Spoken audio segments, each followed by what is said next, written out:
Cloudy Heart and her friend now live inside an elevator. Cloudy Heart and her friend tailgated into a residential building and they tricked the concierge into giving them a lift key. They then chose a lift and they now control that lift, and they are successfully squatting inside that lift. Times are tough and there aren't many places to live, and so living inside an elevator is the next best thing. When residents couldn't call one of the lift down to them, they knew something was wrong.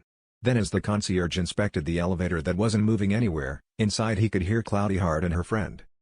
"Fuck off, we live inside this elevator now and we have the lift key," Cloudy shouted at the concierge.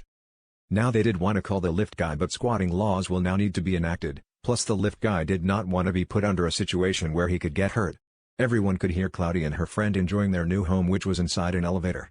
Nobody knew how to get them out and they knew the loopholes of squatting in places they shouldn't be going in. Then as the concierge could hear Cloudy and her friend drinking from plastic bottles and eating from plastic containers, the concierge had an idea. He started to talk to them about microplastics and how so many people will have microplastics inside their bodies. It was hard to have a conversation as they were both inside the elevators and he was outside the elevator, but Cloudy and her friend were encouraged. The concierge told them one positive thing about having microplastics inside your bodies.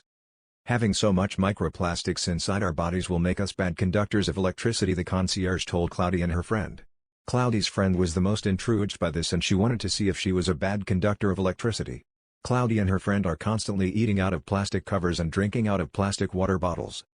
The concierge then said there is an empty apartment where you could test how bad you are at conducting electricity by bathing in bath water and putting electrical objects inside the water as well.